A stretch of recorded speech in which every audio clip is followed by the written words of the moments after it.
Okay, R2s, you are ready for your cardboard sculpture. I don't know if any of you have had the pleasure of being able to create structures or forms using cardboard in the past. I don't know if maybe as a little kid you used to play with cardboard, but we are going to go ahead and pull it out and have a good time with it. If you need some cardboard, please email me. I have scads of cardboard in this classroom, and I would be more than happy to share some of this with you. If you need an X-Acto knife and a cutting mat, contact me and I will set it out so that you can come up and pick it up. You just have to contact me. If you have this stuff at home, we are good to go. If you have a box knife and not an X-Acto knife, a box knife would work as well. Scissors are tricky, especially if you're doing something large. So I'm doing something large because why not? There are different connections in cardboard sculpture. I have those posted on the actual assignment. I'm going to use a couple of them in here, and as maybe next week starts to wear on, I might try to add some of them. So my cardboard sculpture idea, I have several ideas. These are in my sketchbook, so there's my sketchbook from last week. I went back and drew on top of my fish and had some fun with it. There's all my crazy things happening in here. Now what I did is I actually took pieces of copy paper, folded them over, stapled them down from this direction, staple, and now I have like extra sheets of just plain white paper for me to mess around with. So I was playing with a paper mache idea. I was also taking an old idea that I started, and I'll show you this kind of in a minute too. So I think artichokes and pineapples are a fun shape, and I'm going to attempt to do something with them. This is my beginning idea, but as I started thinking about the petals of my artichoke and how I'm going about assembling it, I don't know if it'll actually look like that in the end. It just might be artichoke inspired. So I got my form. I know that I'm going to have to think about a sculpture three-dimensionally. So is it going, so this is like one side of it. This right here is going to come out, and there's going to be another side that comes there.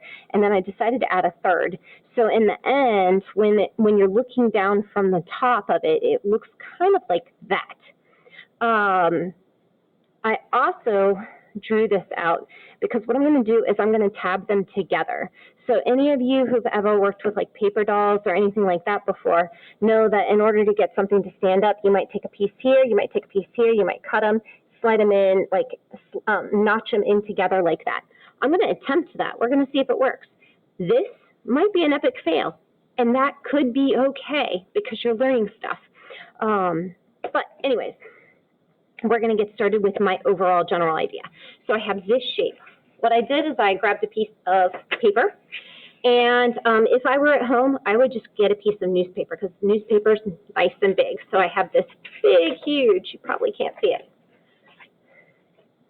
had this big, huge sheet of paper right here that I folded in half, and I cut this shape that you most certainly cannot see. Here, let's see if I can scrub this back. You're going to end up looking at part of me. Okay, there we go. I had this big, huge shape cut out, and I realized I couldn't get a piece of cardboard that this piece would fit on. So I kept kind of trimming it down until I got a piece that was the size of a cardboard that I had. So you can see my hand in relationship to this large piece. This direction, it looks like, I don't know, something else. So this right here is a template. The reason that I cut it in half, or the reason I folded it in half and then cut it out is that I wanted it symmetrical. I like symmetry in sculpture sometimes.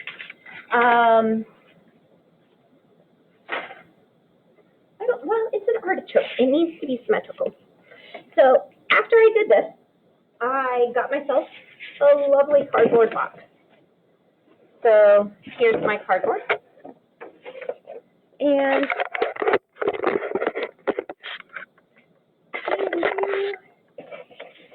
I still ran into the problem that my shape was bigger than this section of my cardboard. And so this is the fold of the cardboard. I was actually trying to line this up on the side here, but I was still gonna have to cut some of that off. And I didn't want to cut that off. And so what I did is I laid it out here and I traced around it. Now, if you notice, under here, I have a cutting mat. Do not cut on your floor. Do not cut on your carpet. Do not cut on your hardwood floors or your linoleum floors. Make sure you have something firm, thick, and solid to cut on.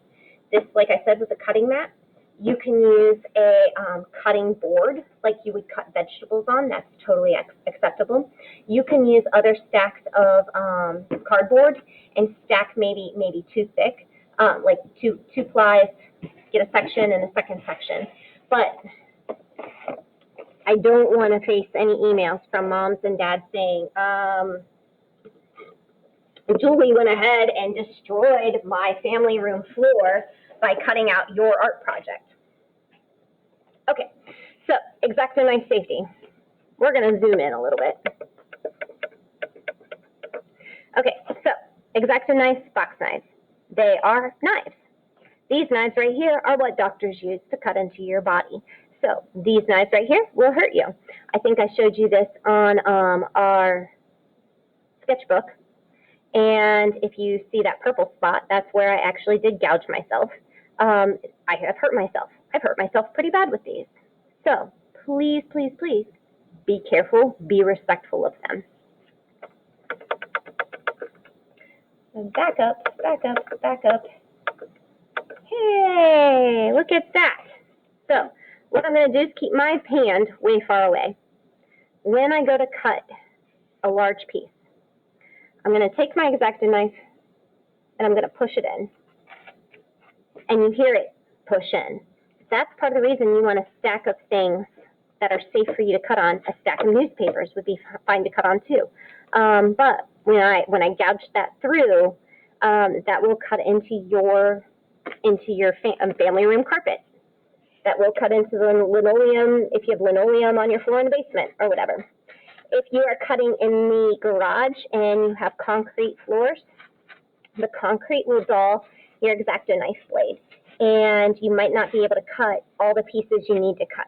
So I wouldn't even recommend concrete.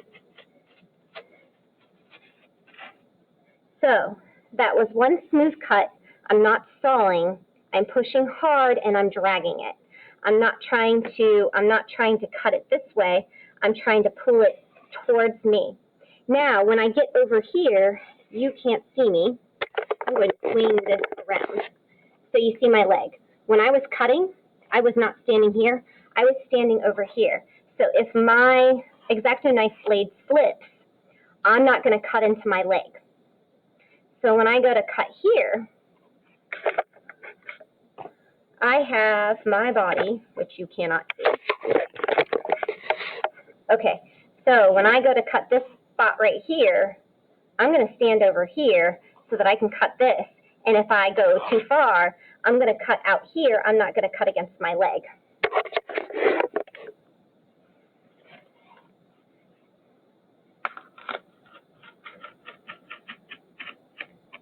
Next thing you need to know about also, if you have any family members around your house, they might not know the dangers of an X-Acto knife, especially little people. They find it curious. They find it interesting. When you are done using your X-Acto knife, if you have a lid for it, you put the lid on it.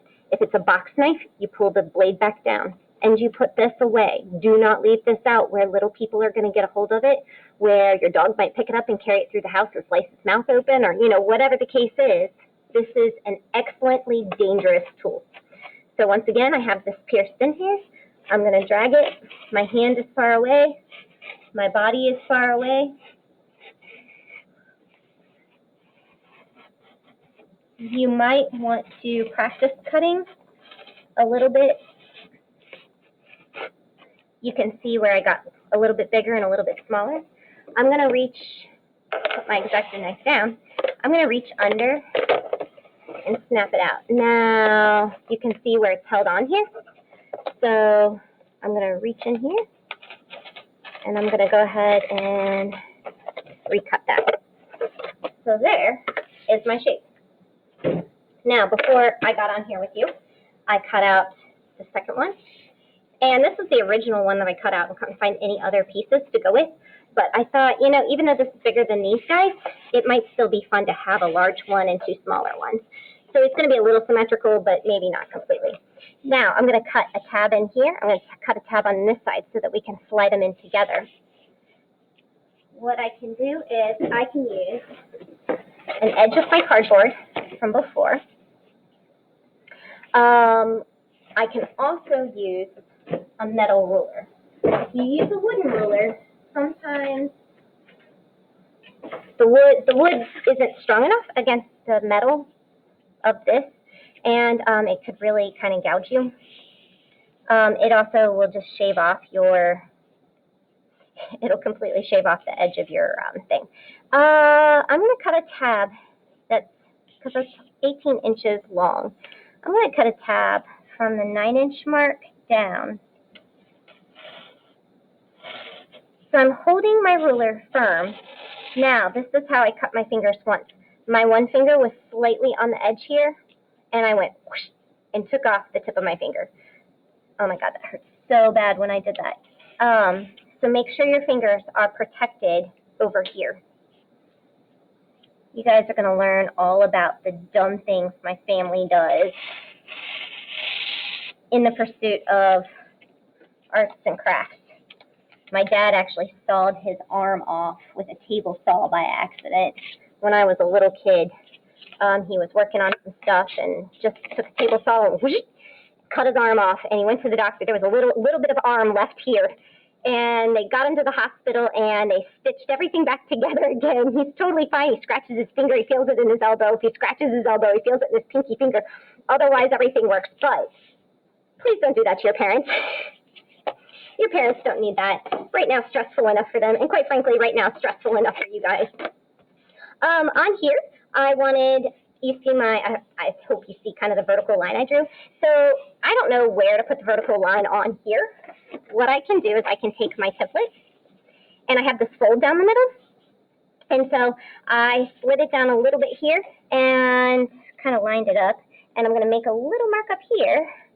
And then I'm going to slide this up down here. There's my fold line. I'm going to make a line there. And I'm going to use my ruler, and I'm going to connect that top mark to that bottom mark. Now here, I cut the tab from the middle to the bottom. These, I'm going to cut the tab in the top, and I'll show you why in a minute. So once again, I want to do, because it's approximately 18 inches, pretty darn close. So I'm going to start at this 9-inch mark. Now, this may or may not work. I've never done anything this big, and usually when I do tabs like this, I play around with them until they work correctly. I'm not an engineer. I'm not a mathematician. I am an artist, and being an artist, I am a queen improviser. I can make it up as I go along with the best of them, but to plan something out sometimes is a little overwhelming, a little scary. So if I have to go back and alter this, I'll go back and alter it. And if you notice, I'm kind of sliding this ruler over, and I'm making it like a channel. But I don't want a huge, huge, huge channel, because I do want this to fit kind of firmly. And I'm going to kind of poke this through down here, because I want that to be there. I can see that channel's a little wonky right there. I'm going to go back, make sure my finger's out of the way. God knows I screwed that up enough times in my life. Okay, it looks like the cardboard's just kind of folding there, so we're just going to see if it'll work. So these are going to go like this, somewhere in my brain. This guy's going to go like this.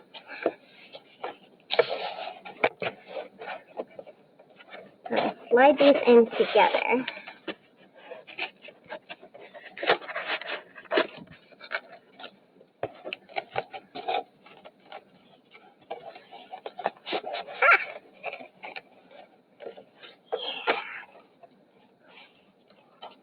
Alrighty.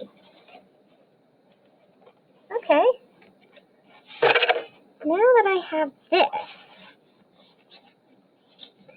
I'm going to lay my ruler down here. This may or may not be the smartest way to go about it, but I'm trying to get these pieces to fan out so that I have kind of something that kind of circles around.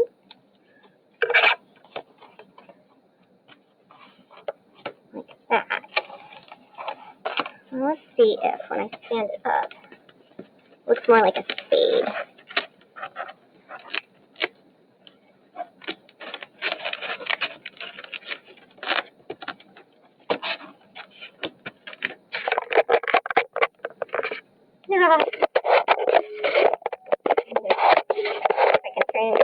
I can't turn you around all the way.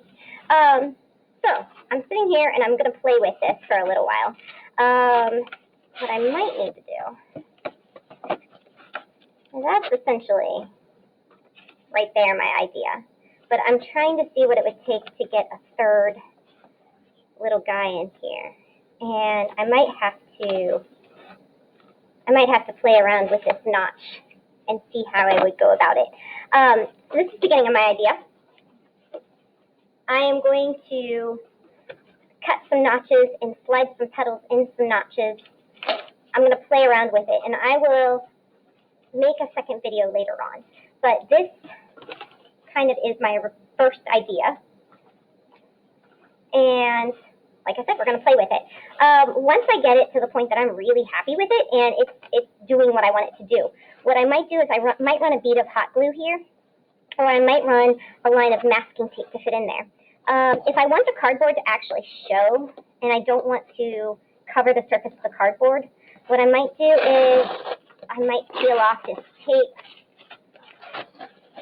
that's on here and the labels that are on here. I might try to make it as clean as I can make it. So like all the little stickers on here. Another thing that I want you to think about is how do you want this to display on a table? So part of me would like it to be, I would like it to sit up like that. So that when it's laying on a table, it would be kind of like at an angle like that. And so I'm going to play around with some things as I'm decorating it and adding to it to see if I can get it tricked out to the way that I want it to. I could also, in my head, display it like this, where this is the bottom of it, or like that.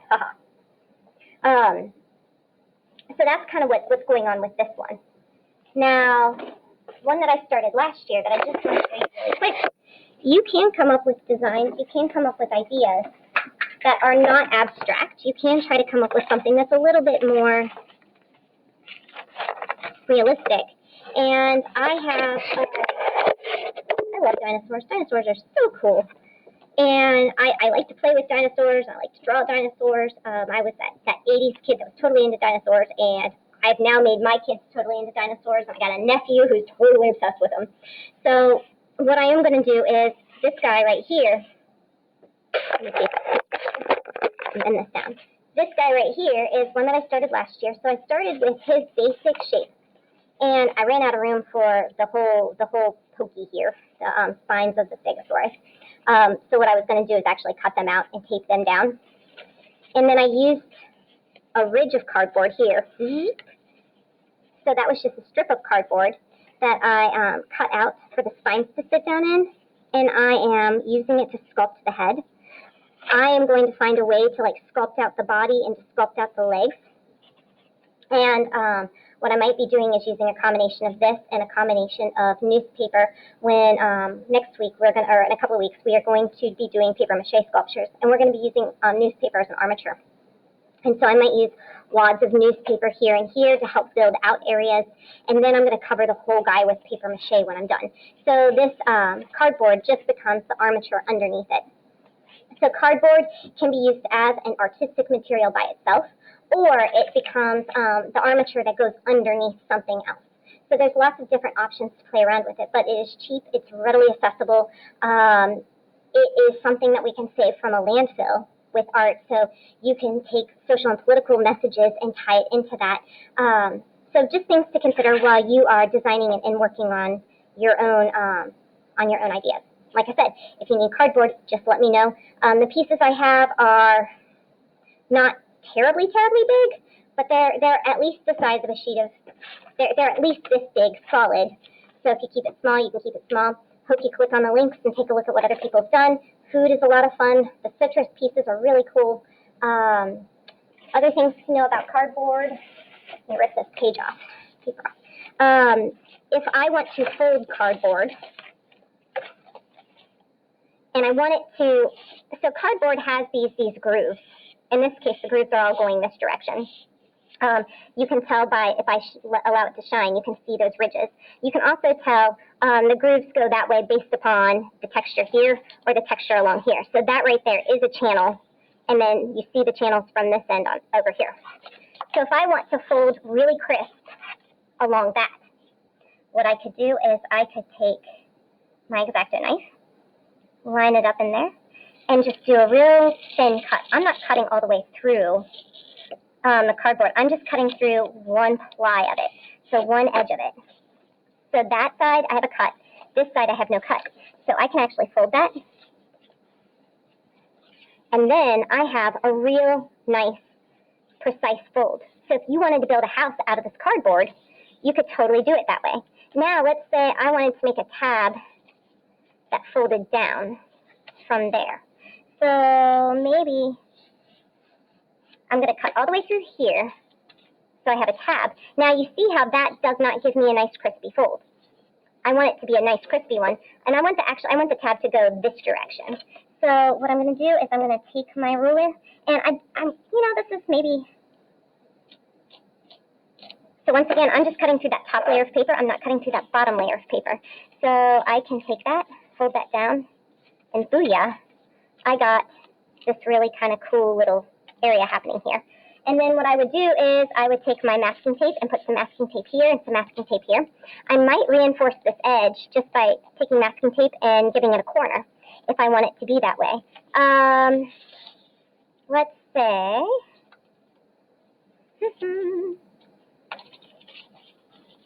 I wanted this to go here. So I now have a three-dimensional form with a hollow area in the middle. And with this, I would run my masking tape down here, fold it over, make sure that's nice and clean. And then let's say when I got over here, I wanted this to slope down.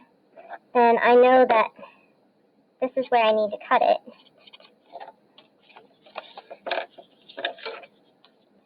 So I would cut this here. And of course, hey, there's my masking tape. Okay.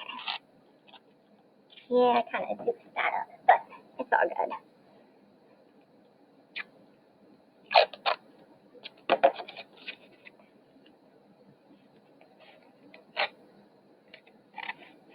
If you have little metal brads at home, you can actually, if you don't have them at home, you can buy them at Kroger. I don't have metal brads here. You can make hinges on here where you poke a hole and you'd poke a hole in something else. Like you would poke a hole in another piece of cardboard. You would slide the brad through. You would spread out the two little areas. Those pocket folders with the tabs on the inside, this is how they work. And then you could have a piece that rotates or moves. So if you wanted to make a car, you could make moving wheels on that car.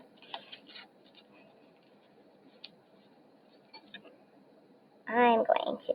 And as you see that this is not staying nice and tight. I could have tricked it out so that it was smarter about that. Of course I didn't.